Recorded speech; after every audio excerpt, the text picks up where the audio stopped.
প্রিয় একাদশ শ্রেণীর শিক্ষার্থী বন্ধুরা, আজকে তোমাদের সামনে আমি আলোচনা করব পুঁই মাচা গল্পের তৃতীয় বা শেষ পর্ব।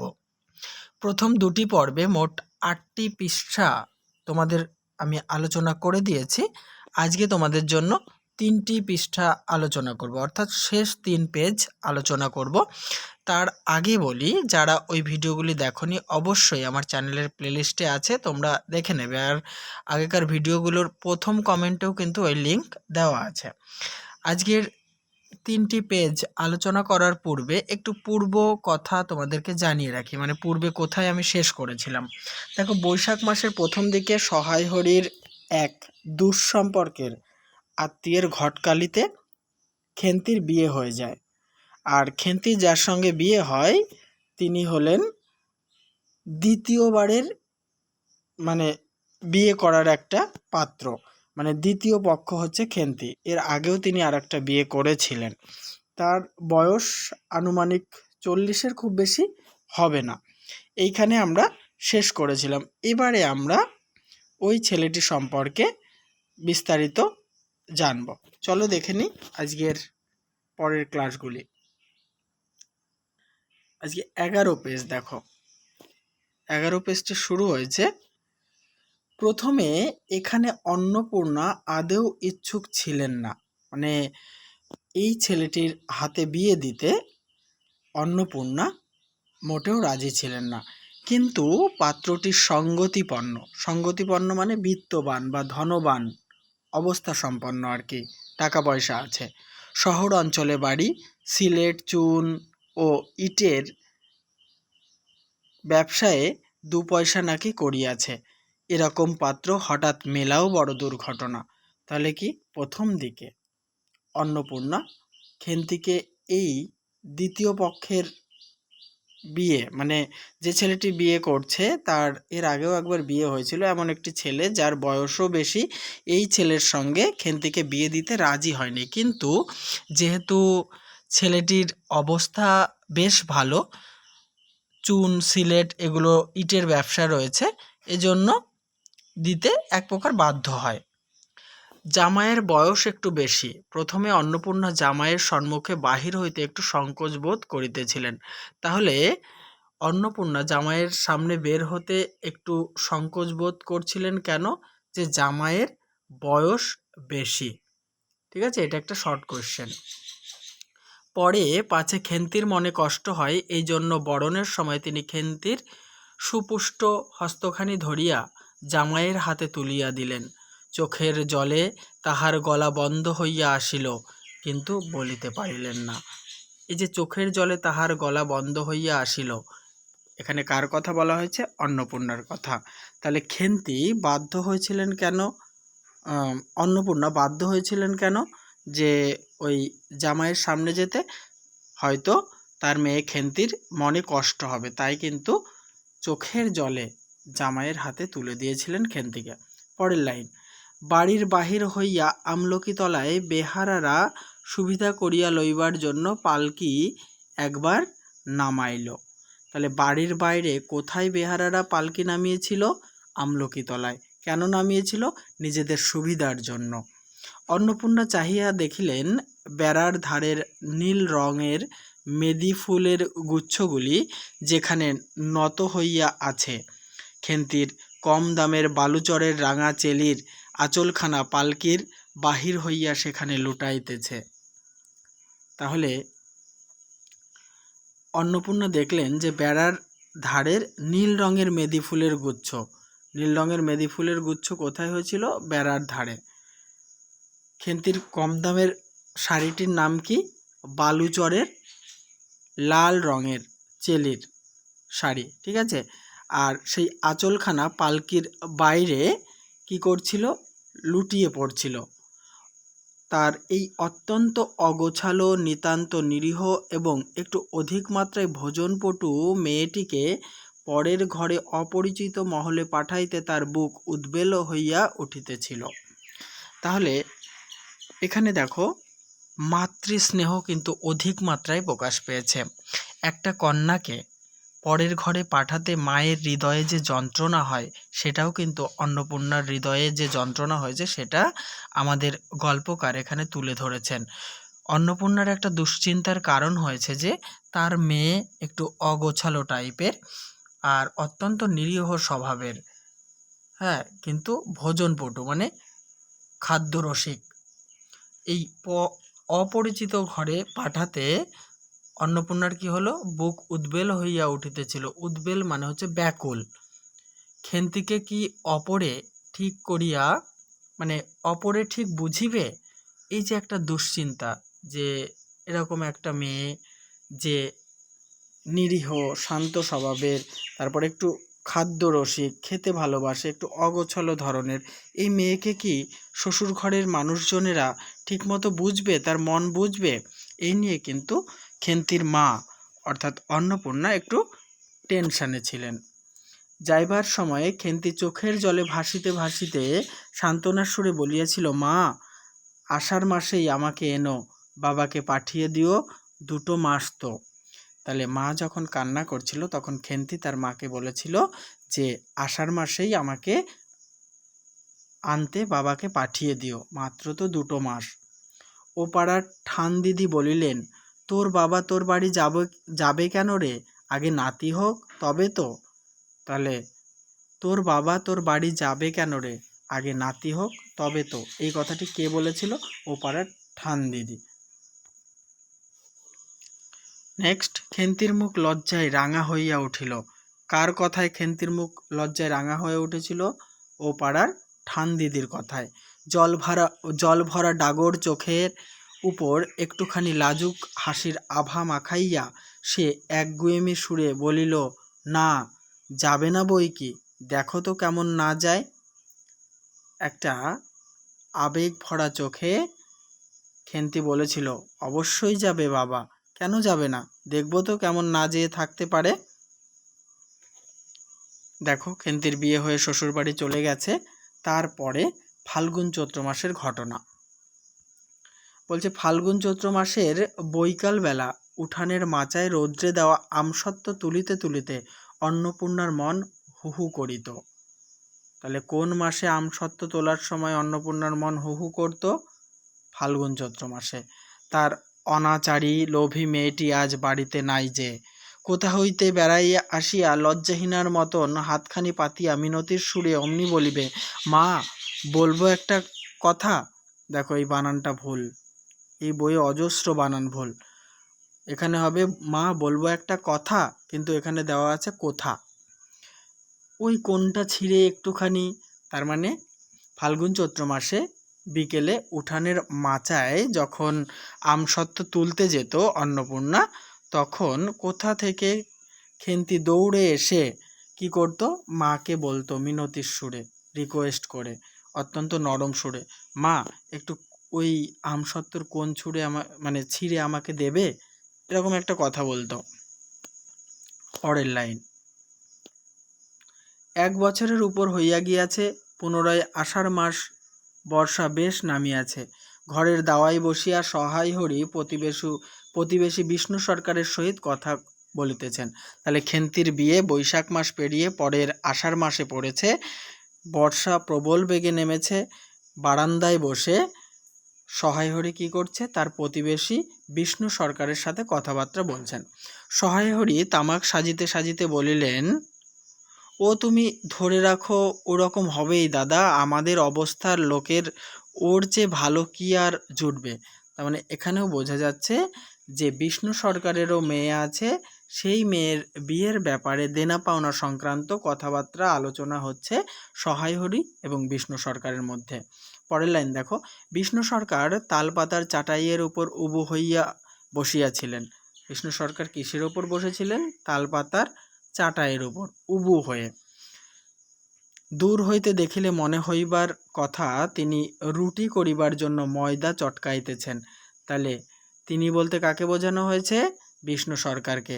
দূর থেকে দেখে কি করার মতো মনে হতো? রুটি করার জন্য ময়দা চটকানোর যে আকার, সেরকম মনে হচ্ছিল। গলা পরিষ্কার করিয়া বলিলেন, না, সব তো আর, তাছাড়া আমি যা দেব নগদ দেব। নগদই দেব। তোমার মেয়েটির কি হয়েছিল?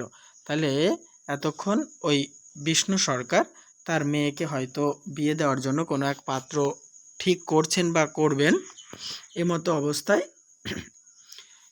মানে তিনি যে তার মেয়ের বিয়েতে নগদই দেবেন সেই কথাই সহায় হরিকে বলেছেন। অর্থাৎ দেনা পাওনার পণ প্রথার একটা কুদিক, খারাপ দিক কিন্তু এখানে লক্ষ্য করা যাচ্ছে। তার সঙ্গে সঙ্গেই বিষ্ণু সরকার বলে উঠেছে যে তোমার মেয়েটির কি হয়েছিল? সহায় হরি বলছে, সহায় হরি হুকাটায় ৫-৬টি টান দিয়া কাশিতে কাশিতে বলিলেন, বসন্ত হয়েছিল শুনলাম।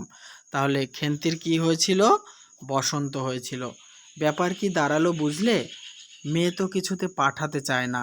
২৫০ আন্দাজ টাকা বাকি ছিল, বললে ও টাকা আগে দাও তবে মেয়ে নিয়ে যাও।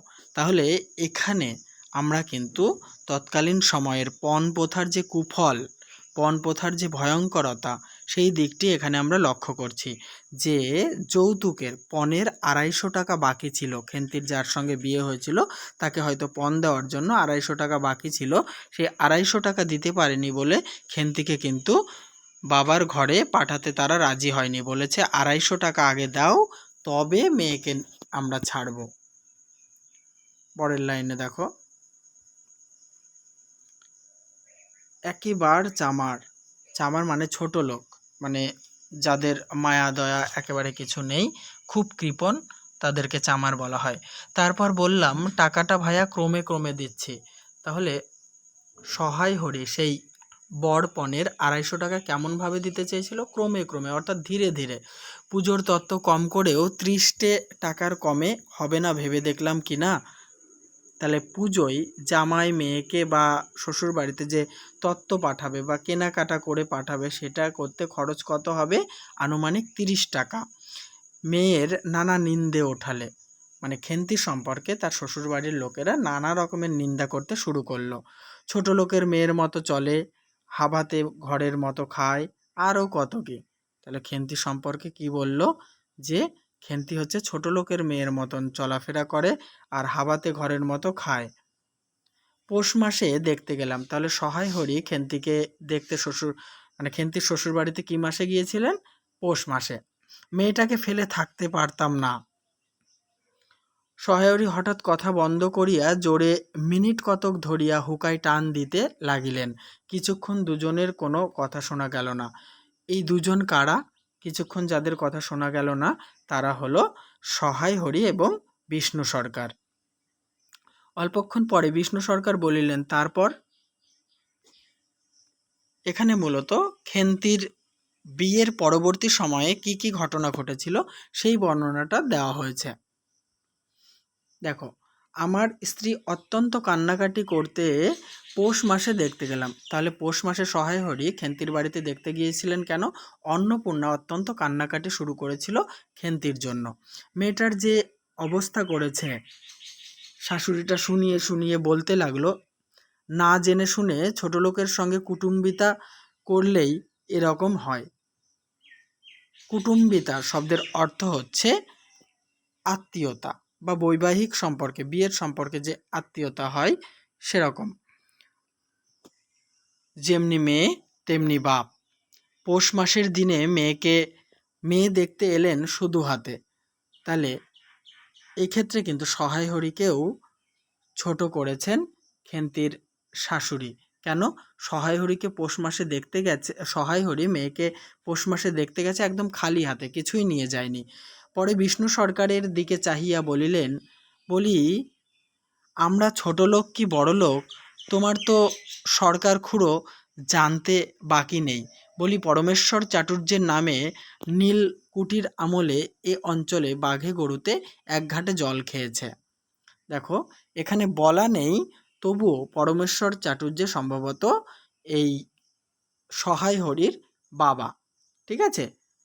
আর এই যে এখানে দেখো বলেছে না, প্রচুর বানান ভুল, এটা হবে নীলকুঠির, দেখো লেখা আছে নীলকুচির।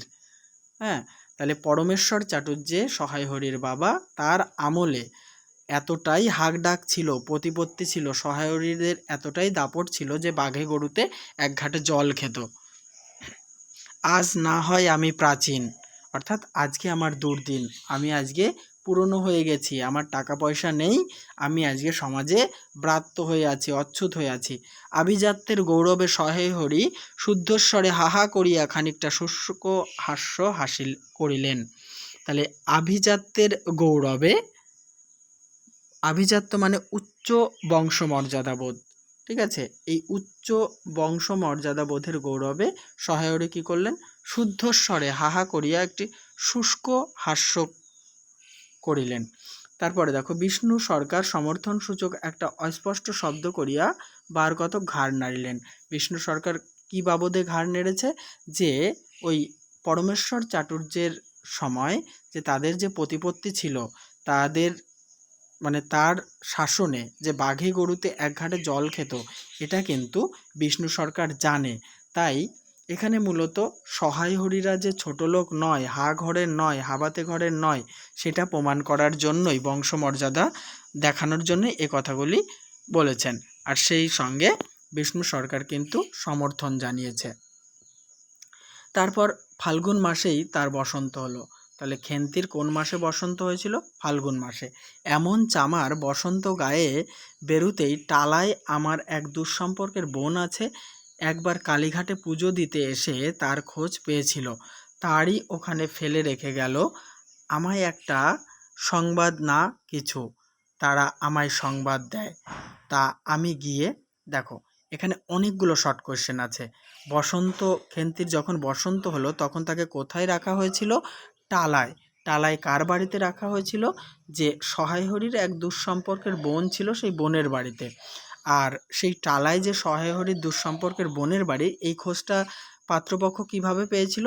কালীঘাটে পুজো দিতে গিয়ে পেয়েছিল, ঠিক আছে। আর খেন্তির যে বসন্ত হয়েছে এই সংবাদ কারা দিয়েছিল? টালার সেই দুঃসম্পর্কের আত্মীয় বা বোন দিয়েছিল, কিন্তু পাত্রপক্ষ কিন্তু দেয়নি খবর। দেখতে পাওনি? না, এমনই চামার গহনাগুলো অসুখ অবস্থাতেই গা থেকে খুলে নিয়ে তবে টালায় পাঠিয়ে দিয়েছে। তাহলে যখন বসন্ত হয়েছিল খেন্তির, তখন সেই টালাতে সহায় হরির দুঃসম্পর্কের বোনের বাড়িতে পাঠানোর আগে খেন্তির গা থেকে সমস্ত অলংকার বা গহনাগুলি খুলে নিয়েছিল। কারা? খেন্তির শাশুড়ি। তা যাক, চলো যাওয়া যাক, বেলা গেল। চার কি ঠিক করলে?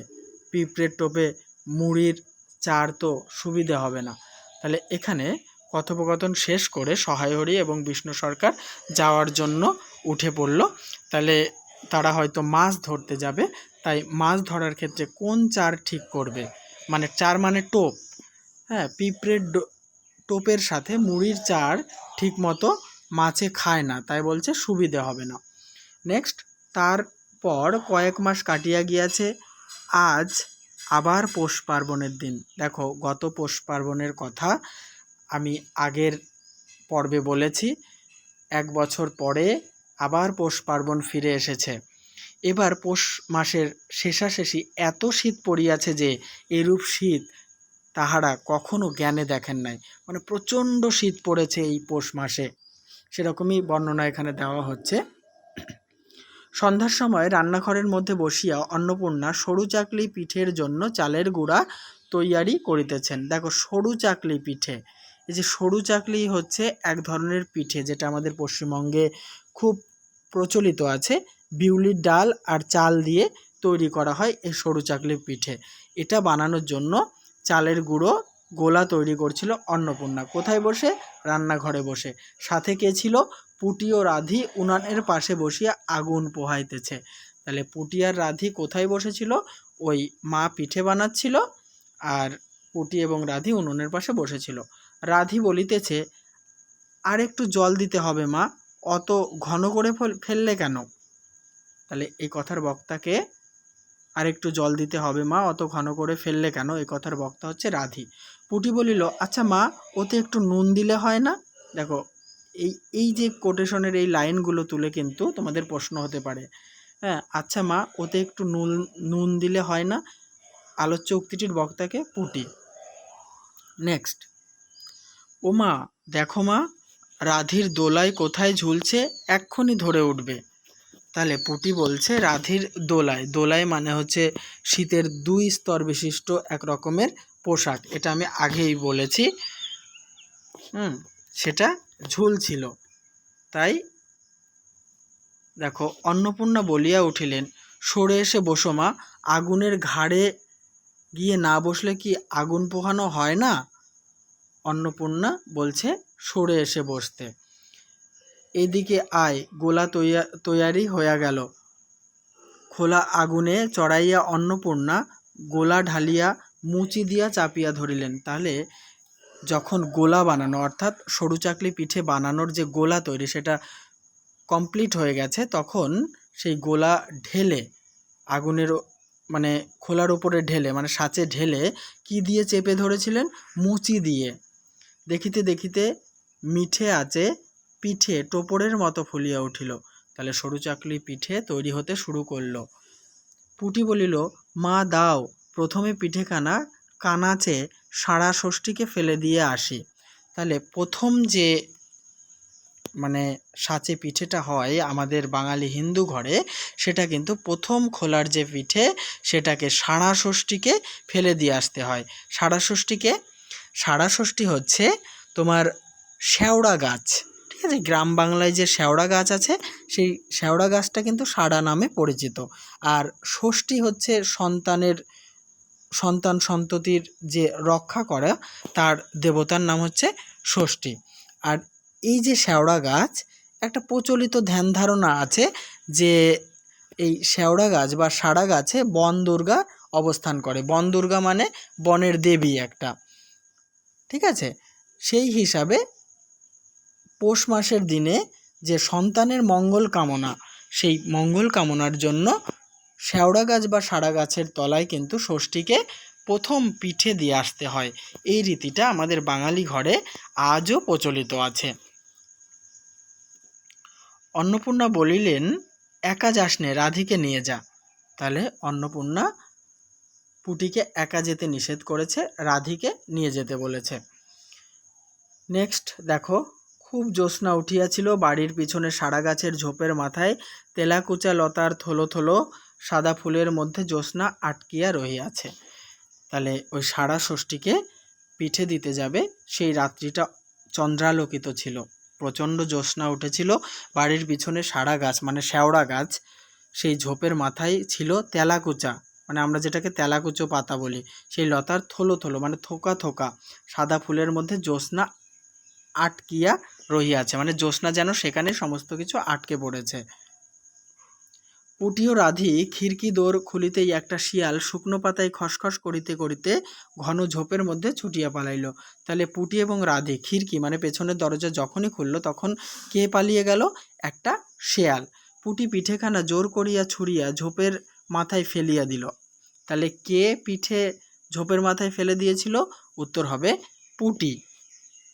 তাহার পর চারিধারের নির্জন বাস বনের নিস্তব্ধতার ভয় পাইয়া ছেলে মানুষ পিছু হটিয়া আসিয়া খিড়কি দরজার মধ্যে ঢুকিয়া পড়িয়া তাড়াতাড়ি দ্বার বন্ধ করিয়া দিল। তাহলে ওই অন্ধকারাচ্ছন্ন ঝোপ দেখে এবং শেয়ালের খসখস করা দেখে কে ভয় পেয়েছিল? পুটি এবং রাধি, ঠিক আছে? তারা তাড়াতাড়ি এসে দ্বার বন্ধ করে দিল। পুটি ও রাধি ফিরিয়া আসিলে অন্নপূর্ণা জিজ্ঞাসা করিলেন, দিলি? পুটি বলিল, হ্যাঁ মা, তুমি আর বছর যেখান থেকে নেবুর চারা তুলে এনেছিলে সেখানে ফেলে দিলাম। দেখো, এটা হবে এনেছিলে, কিন্তু বইতে লেখা আছে এনেছিল। প্রচুর পরিমাণে বানান ভুল এই বইতে।